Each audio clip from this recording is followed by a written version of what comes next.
Rainy Saturday by Diemer, born in 1927. So this piece, again, if you're preparing this for examination purposes, it's from the Series 18 Piano Grade 1 for the comprehensive exams. And this is a beautiful piece, this one, A Rainy Saturday. Have a listen, I'll play it for you first. It's a really nice mood about it. Kind of the title, it sounds like the title.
Ambience and mood, and the picture it paints, like a soundtrack to a film or a video game or some anime movie, or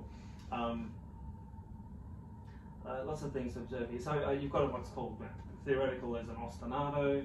It's a repeated figure. For those who don't know what an ostinato does, it just goes over and over again. These three notes of outlining two chords, technically B minor 7 for those jazz heads, and a G major 7 for the next one. Even the fingering's the same, and 5-2-1 pattern. So addictive, so beautiful. So it's all about also keeping that quiet mood. It's going to require sort of a quieter touch. And for those with real pianos, that's a challenging thing to play quietly, so consistently without notes disappearing, so the hammer doesn't even attack the key. There's various things you can do with the weight, how you're doing it. You can focus a bit on the forearm and how much you're using there, even a sort of a roll or a circular motion. I'd recommend accenting the pinky a bit. You could do a sort of a round amount, let the elbow lead a little. Find almost a little bit of a butterfly effect in both hands here. You can just make that bottom note just a little bit louder. So that helps give the appearance of beats 2 and 3 quieter in contrast. That's nice. You want to get that. So you want to try to get that automatic as much as possible, so you can concentrate and get yourself to a higher level when you're playing this. Not be bogged down at what notes you're playing. And the use of pedal, and it caught me out a bit then. You might notice the way I played it. Although I enjoyed playing it, it was very maybe a little bit over blurred in places, and sometimes the left hand was overpowering the right. So it takes a lot of care of how and when you pedal. And so that phrasing is imperative in the right.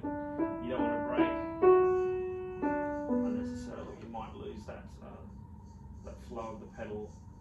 So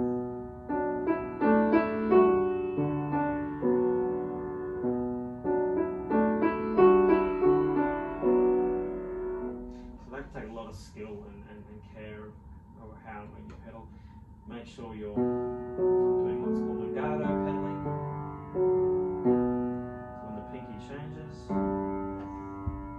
you're actually making the sounds, those bass notes, connecting to the next one. What you don't want is pedaling at the same time. You get this detached effect, which can happen. That's what we don't want. We want it to sound. So it's like you're catching that first note. And you get this up down. I'm talking a little about legato pedaling. So you something like this, you would go. I'll describe what my foot's doing. Up, down, up, down, up, down, up, down, up, down. We'll do it without the other notes. I'll describe it a bit. You're actually going the opposite direction of how the direction of your hands playing. So your hands pressing down, the foot's coming the opposite direction. Pressing down, foot's coming up. You can even practice that on the first note, even though it's not necessary. It's good for the sake of practicing this legato pedaling style.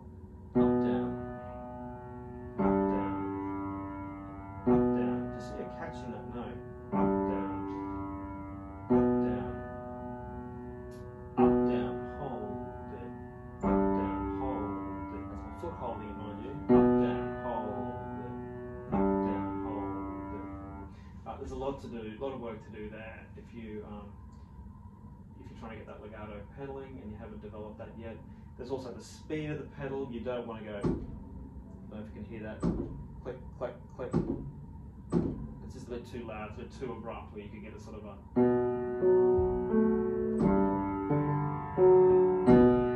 Part of it's the mechanics of the piano and how it's being kept, but a lot of it's just, you really want that smooth, that slow acceleration and the acceleration of the pedal, not the abrupt. You make that mechanical noise. And that right hand, very nice, very little sort of melodic fragments. I've got the composer right here. There's an idea.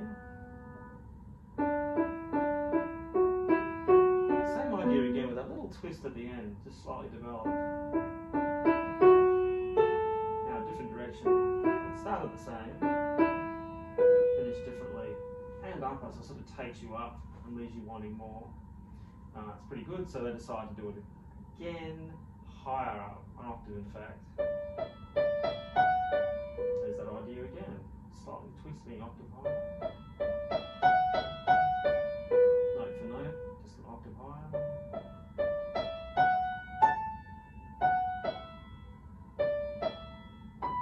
Whole phrase has been repeated again, hasn't it? And there's some things to watch here, of course, are the fingering in bar 8 on that F sharp to the E, 3-2. Then it takes your hand to the 4 on that F sharp. So that can trick you the first time. You may not be expecting that because you're going 1, 2, 1, 2, 3, 2, 4 is the change. So you might want to circle that 4 on your music, or just make a note. If you're inclined to forget that kind of thing. Going to the 4. Makes sense though, because once you change that 3, go to the 4, then you got 4, 2, and then you can reach down to that B. Whereas if you stayed on that 3, you have to do some sort of exotic twist, which is a little bit unnecessary. You want to try to avoid that. You just want to keep that feel of the hand relaxed and simple. So that little stretch of the thumb going down, that little change is preferable to having to do turns in such a small range of doing a phrase. It's amazing how the fingering and what they've written can make you sound, feel a certain way as you're playing it, not just to the feeling that you may be projecting onto a listener. Yeah,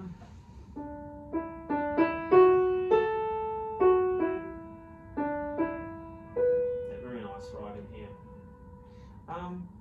They're also challenging. You started piano, and they talk about you'll see the word cantabile, which can mean in a singing style. It's as though someone's singing it. Might be good for your oral training and musicianship, just to practice singing that right hand as you're going.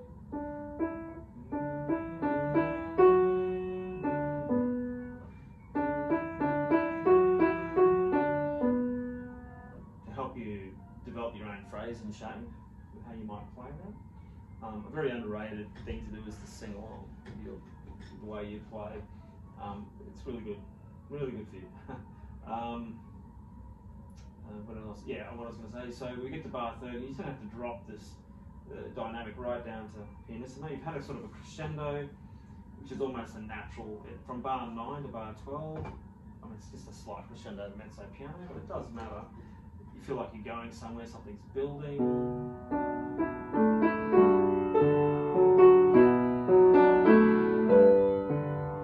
I'd almost take that to almost a mezzo forte.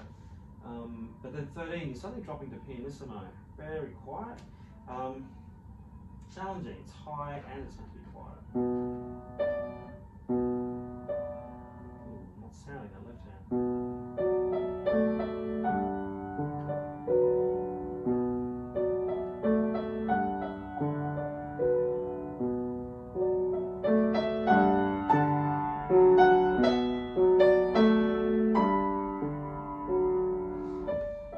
So getting those really quiet tones, there's various ways you could try controlling the weight. Simply just pressing light on the fingers is often not enough. You have to think about it and feel it a different way. You can use it on a forearm weight, rotation to get that how you're wanting. The other thing is a little hack sometimes when playing really quiet is to almost pre-press the key a little bit. So rather than starting above it or even as you're touching it, you should push down just slightly. And then when you press it down, it's really hard to get that inertia or acceleration to be too loud. It's an interesting way of playing because you can, there may already be a tone for it, but it's like the hammer's already disengaged a little bit. And it's a feeling of when you play it, you feel like you're gripping the keys to a point. So you're already gripping and then you're just pushing a little bit. But then when you give it some force and some acceleration to the finger to the key, it's really not going to go over the top. You could arguably use the unicorda, but it may not need it. You could use it all the way through. I'd usually avoid it if I saw a mezzo forte, which I think this piece doesn't seem to have. So you could arguably do the whole thing. Unicorda, some purists may not like that. And it is a good challenge to see how much you can do just naturally without the use of the unicorda. For those that don't, the unicorda is that soft pedal on the left, not the practice pedal in the middle, which a lot of uprights have, which mute the sound. That is a confusing conversation that comes up a lot. I'm playing the soft pedal. Well, actually, that's the practice pedal. Yeah, but it's even softer than that. It's softer than the one on the left. The left does nothing. You have to sort of deconstruct everything like that. The soft pedal will often work. You've got to think of it as it works a lot better when you're already playing soft, and the middle one's meant to be more of a mute sound. In fact, I don't know why they don't write more music with the middle. As far as I know, I don't see it a lot in graded or in piano music for sort of early to intermediate of using that middle practice pedal. It's such a cool muted sound. It's almost like a Rhodes or some sort of analog keyboard. There could be, because sometimes we're so limited by tone on a piano. It's nice to use these extra things that don't come up much. And people like that. Students like that. It's just a nice novelty as much as the pedal. Something get this cool other sound of the piano. Anyway, back to this. So we're on to just playing super soft. Sometimes with the those dotted crotches, I'm tempted to put a little push, almost like a tenuto, with the lines, a little bit of a push on those notes.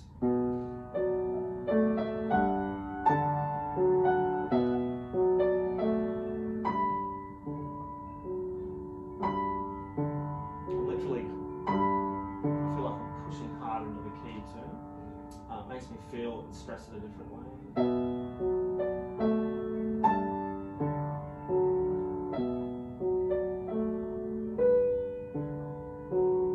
thinking of those dotted minims at 20, 21, 23, feeling them a slightly different way, like a bell. A little bit of almost like a push. It'll just make this tone sound different if you're approaching it a different way, technically. It rolls on, and then you've got, that's an amazing ending. It's getting quieter, it's getting super quiet. You get ritardando, second bar from the end, so you're slowing down that really nice bottom G, getting slower, quieter, softer.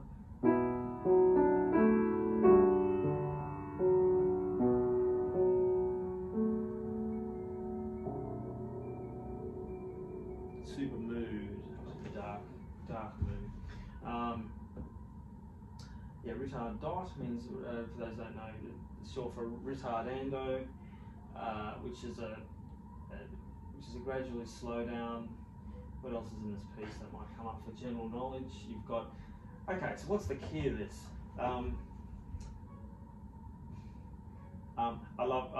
There's no key signature, but don't be fooled by that. I wouldn't say C major. It's definitely in some modal key. I would, I tell my students to check the very last left-hand note. 99% of the time, that's the name of the scale, whether it be major or minor. So the last note's the B, and yeah, obviously for those who know, it's got a very B minor feel.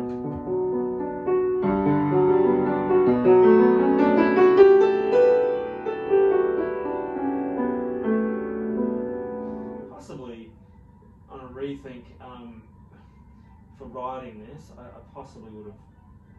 Actually, the C sharp. Yeah, this is the ambiguity. There is no C sharp in this piece. Clever, right? There's a set of notes she's used. It has no C sharp. So you're assuming it's like a B natural minor. It's implying it's a B natural minor. It could possibly be a Phrygian, but Phrygian is such a striking key. You usually use it as some sort of feature. So I'd say there's like that Aeolian, B Aeolian sound, or B natural minor. B minor is the simple answer. It doesn't correlate with key signatures, but it is a modern piece, so you can rewrite the rules to that. B minor, and I can't give anything. The rainy Saturday. You can talk about ostinatos. You can talk about the expression, sensitive tonal gradations.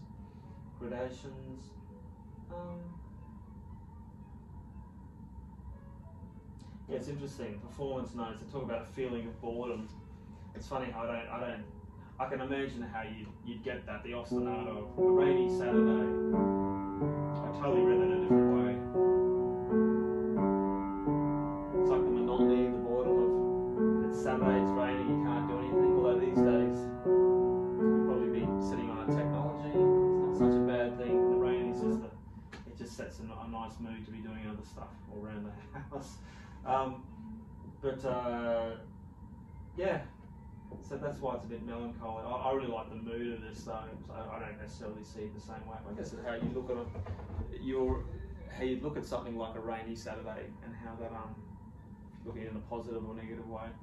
Anyway, enough philosophy, and there we go, rainy Saturday, and hopefully that was helpful to you. Thank you.